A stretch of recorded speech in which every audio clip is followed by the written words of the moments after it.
ready. Welcome to episode 58 of the Go Get 'em Agility podcast. My name is Margaret Hughes and I'm your host. I'm continuing on my podcast series about my Beginning Agility Foundation workbook. We are on section F about verbal cues. I have a lot of thoughts on verbal cues. A little history about how I grew up in agility back in the 90s, early 2000s. Verbal cues were seriously looked down upon. You were not supposed to talk to your dog. Anybody who was shouting at their dog, talking to their dog during a run was kind of chastised, or at least not looked favorably upon. There was also an event that was a little bit of a catalyst for this thinking, at least in my area. And that was that there was a World Agility member that was very heavily verbal based. And they went to an event in Europe, and what happened at that event was the cheering from the crowd was so loud that the people watching blamed her dog's inability to get something. I can't remember what it was, but send to a tunnel or send to a backside. I can't remember what it was, but the dog failed to get a verbal discrimination of some sort, and people blamed it on the noise of the crowd.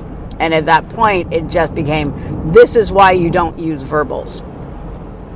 Well, okay, whatever. But times have changed. I also grew up in a time when you never took your eyes off of your dog. That meant that you never did a blind cross. And at the time, I remember thinking how crazy that was, because I had a dog that loved them, absolutely loved them. And so I was like, well, I'm going to break that rule because my dog thrives on blind crosses. I can get there in time, so why not do them? And I've learned over the years of, when they're good and when they're not. But the blind cross itself, don't throw the baby out with the bathwater, I say. And so verbals, I believe, are along the same lines, that don't throw the baby out with the bathwater. There are some verbals that are extremely important, I think, for the dog, for clarity's sake. It also, there's so many benefits to verbals that I think it outweighs the downsides. And I think that you have to know your own ability and your dog's ability, your team's ability, and what you like and don't like. So I'm going to go through some verbal cues, explain why I think they're important, why I think that when to use them, when not to use them, and a little bit on how to train them. And just a little side note for me. So with my Border Collie Jinx, I did start to get into verbals right around age 5, I want to say. So I was not verbal based with my Sheltie Tia. I was not verbal based with my Pomeranian nor my Shih Tzu way back in the day. I'm trying to think if Emma was verbal based. I'm going to say no. I don't think that Emma was verbal based with Millie. She's definitely verbal based with Dottie. She likes verbals with Dottie.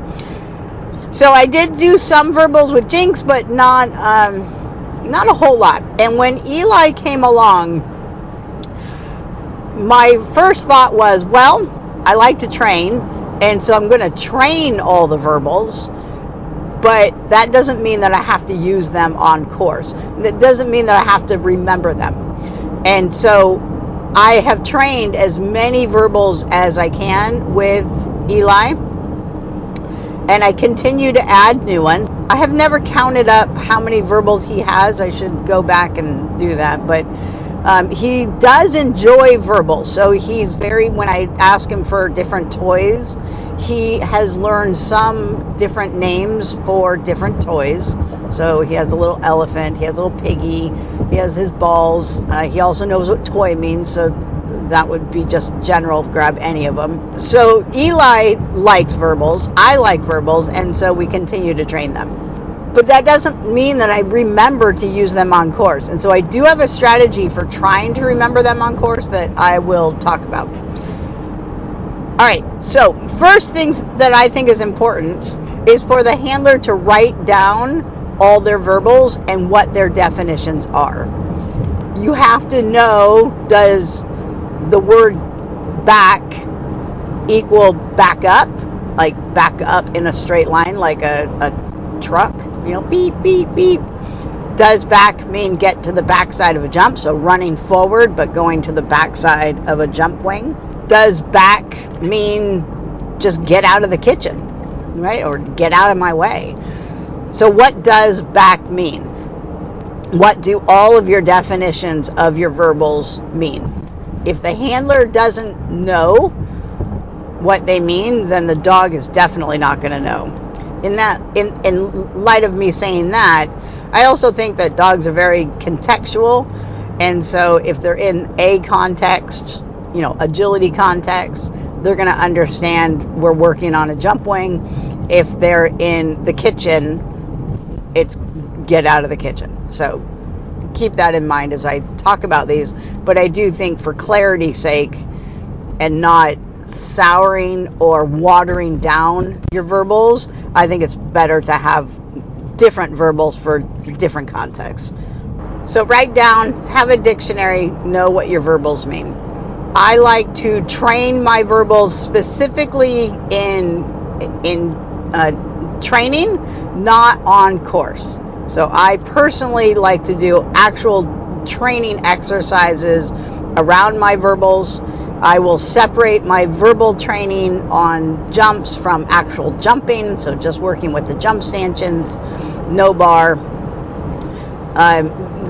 taking the verbals down to their most essence of what they are. And so if I'm doing jump training, it doesn't matter if the dog's actually jumping, because it's only about going around the jump stanchion in a certain direction.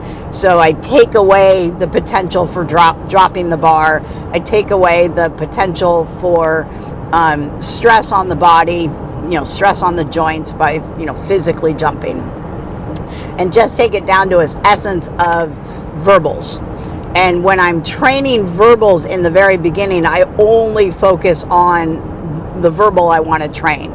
So not training discriminations, but just focusing this word equals this behavior.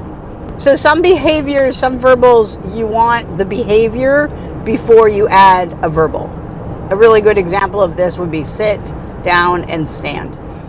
So before I ever say the word sit, down, or stand to my dog, I'm training the behavior first, making sure that I'm likely to get it. And when I say likely, I'm upwards of 80% chance that I'll get it. And when I'm adding verbals, I prefer even a 90 to 95% chance that my dog will get it right. Then once I'm pretty dang sure that my dog will get the behavior right, then I put the verbal on it.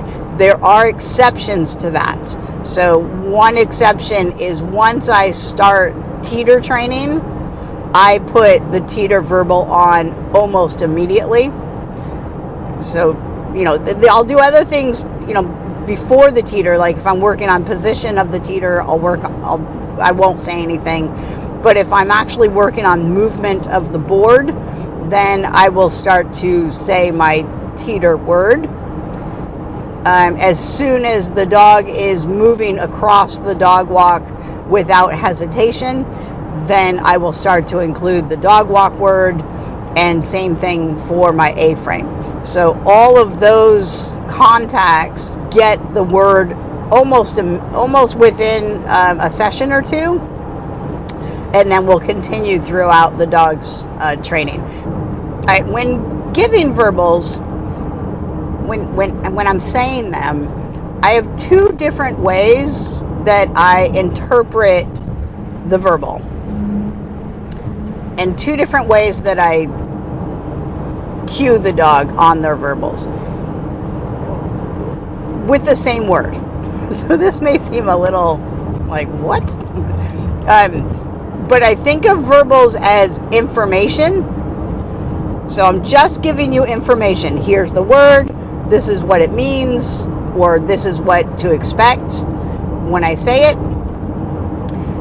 And then I have verbals that also include speed or excitement or trying to get the dog to be like, go, go, go. So there's a difference between information. I need you to know that this is what's coming up. So like the word teeter.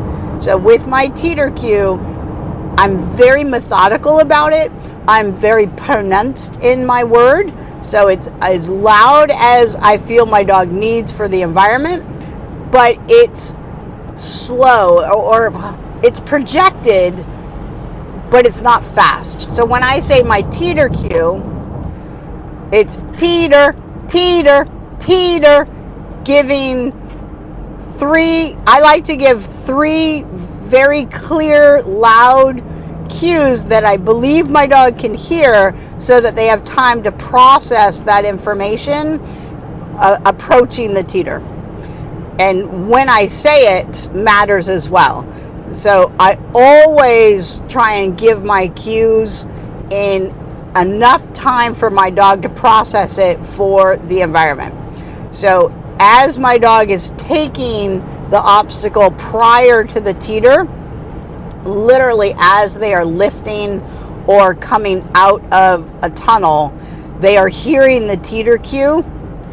Then I will give it one more time in the middle between the two obstacles on the way to the teeter, and then I will give it a third time on the up ramp of the teeter. So at the first yellow section of the teeter.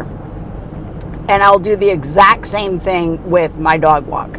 So first cue is the obstacle prior. Second cue is between the obstacle prior and the dog walk. And then the third cue is on the up ramp.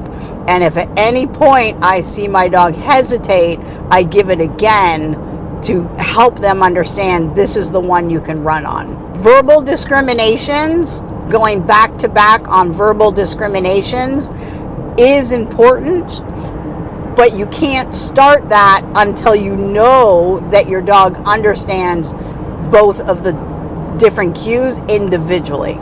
So going back to back on a verbal can be very difficult for dogs, especially if the behavior is very similar, but it is important to do it. So a two-way discrimination is where I start.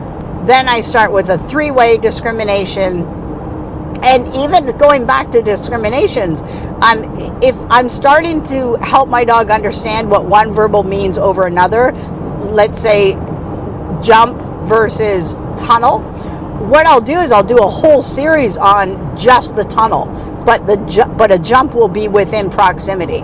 So I'll have the two obstacles side by side, but we're only working the tunnel in one scenario. Then in another session, we'll do just the jump, tunnels nearby, but just the jump. And then eventually I'll combine the two, going back to back. And this is especially true when doing back-to-back jump verbals. So a wrap versus an in, or a wrap versus a slice cue. Some dogs really struggle with verbal discriminations, and if there's only two choices, they got a 50-50 shot, right? But if there are three choices, like a front side, a back side, and a tunnel, now they have three choices. Their chance of getting it right just through guessing drops down to 33%. And so starting with a two-way verbal, and when you add in that three-way verbal, you can really throw dogs. So working the three-way verbal is also really important. One verbal word, in my opinion, is sometimes overused and underused, and that is the dog's name. So I have seen people overuse the dog's name, so the dog is completely ignoring them, and it's the dog's name, the dog's name, the dog's name, the dog's name. Or even using the dog's name in exasperation, like, Fido.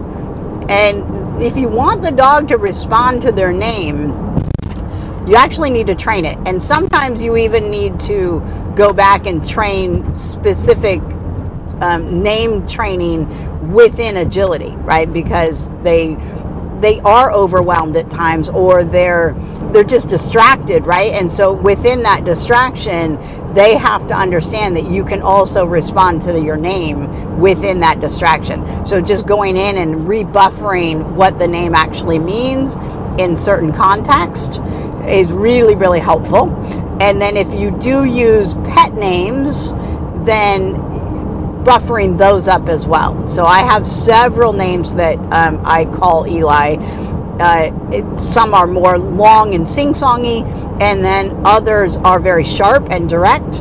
And I want him to understand what those names mean on the agility course. But if my dog was completely ignoring me with their name, then I need to make a mental note that I need to go in and do specific name training. So it's one of those behaviors that we have a tendency not to do it because it's their name. You shouldn't have to train their name. But I do. I think it's important to actually train what Eli means, and do I expect you to look at me? Do I expect you to come into me? And as far as recalls go, coming when called, I have so many different ways to get my dog to come to me. It's kind of comical, actually, when I start listing them all out. I have from hand signals to verbals. I have directionals for, get in the car, in the house, backyard. I have a little finger wiggle that I do that means I want to pet you. Versus just come closer to me. I need you just a little bit closer to me. I have a directional of turn around this way. So I do have a come. I have an emergency come, which is Eli come, said very, very loud, and in a panicked voice, because that's how I assume I will be if he is in danger. And I train that specifically versus training a little finger wiggle, I want to pet you. So using our dog's name to get them to come when called is different than using our dog's name when you want them to turn a corner on an agility course. And so I want to keep that in mind and not overuse their name on my setup, overuse their name on the agility course, overuse their name just in the parking lot. They're on leash. They're not going anywhere. Like, can't you say something else? Can't you do a little, I prefer to do a little horse click versus their name. So it can be underused and it can be overused. It's underused on one of the things when I'm looking at a course and there's a turn involved. I need a turn out of a tunnel. I need a turn over a jump before I can cue the next obstacle. So when the dog is taking the obstacle prior, they're not going to naturally land on the line for the next obstacle. I have to cue the turn. I have to cue the path before the obstacle. And what you'll see with a lot of beginning dogs is that they will immediately start cueing the obstacle that's next, even though the dog is not going to land or come out of the tunnel on the path for the next obstacle. And so what I say constantly is, what are your turning cues? What are your turning cues? And we have three of them, three main turning cues. One of them is a verbal, and that is either your dog's name or their tight turn cue, whatever that is. So I have a check, means you're turning tightly on a jump. I do use my dog's name for a tunnel turn. I also have a hand signal for a tight tunnel turn. I don't have a verbal for a tight tunnel turn. I do use his name. But your turning cues, one of them is a verbal. Other two, come on, say it. What is it? Location and motion, or lack of motion, or decelling in your motion. And so when you're looking at giving your verbal for a turn, the dog has to know that they're turning before you ever say your next obstacle name, because they're not even looking at it. They can't even, they're like, all I see is another tunnel, so I'm going to go take that tunnel. And their name is a very powerful turning cue if you don't overuse it in all the other scenarios. When I do use a verbal, I use them multiple times. And I know that some people are like, oh, you're talking too much to your dog, but I do like to use multiple verbals, and there are several reasons why. One, if I do want speed and energy, it's just faster and easier for me to say multiple tunnels in a row. So tunnel, tunnel, tunnel versus tunnel and then nothing. So I know that my dog responds to that energy. He likes it when I chatter at him. I've kind of taught him to enjoy it. It also, as I'm taking away my motion, so if I'm working on opposing motion, I'm sending to a tunnel and I want to run the other way, I want to keep him moving towards the tunnel. So as I take away one cue, I want to keep another cue in play, and that is my verbal. Sometimes it'll be hand signals, sometimes it'll also be eye contact, but my motion is going in a different direction. And so I've taught my dog that if I keep that verbal going, you go ahead and stay on it. So opposing motion is one reason I give multiple cues. Energy, building energy, keeping energy is another reason I use multiple cues. And the third one, another reason, is because I read or listened or whatever, I don't know where I got this information from, but it's in my head that when cheetahs and big cats are chasing down prey, that their sensory for hearing actually goes out the window. So they put all of their energy into all their muscles and their eyesight as opposed to listening. And so they actually go deaf when they're in a high state of arousal. And I believe dogs can be in that same boat, that when they are in a high state of arousal, they turn off their other senses. They turn off their listening and they go more for eyesight and muscle energy reaction time. And so I give my verbals 3 times in hopes that they hear at least one of them, especially in the environment that we're in. Is I want you to have at least one cue in time to hear it, process it, and react to it. All right, so how do we train verbals? So along those same lines of their hearing goes out the window, or at least it's diminished, right? It's put on the back burner. It's not totally taken away, and I'm sure that's true for big cats as well, that they don't completely go deaf. It's put on the back burner. It's not as important. They don't put as much energy into hearing.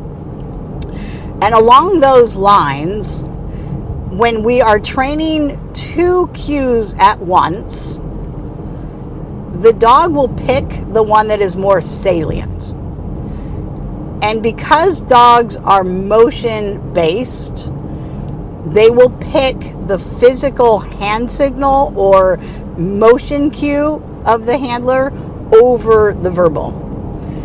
And it's called overshadowing. So when you give 2 signals at the exact same time, a hand signal, a body signal, and a verbal signal at the exact same time, the dog will pick the one that makes the most sense to them. And that is almost always the motion-based signal, whether it be a hand signal or body signal or a foot signal, whatever it is. Even a drop of the shoulder is picked up faster than a verbal is. And so when you have 2 signals given at the same time, the dog will pick the one that's the most salient. Therefore, they don't install the verbal as quickly. They will eventually pair the 2 together, but the hand signal or the physical signal will always override the verbal unless you specifically train for it.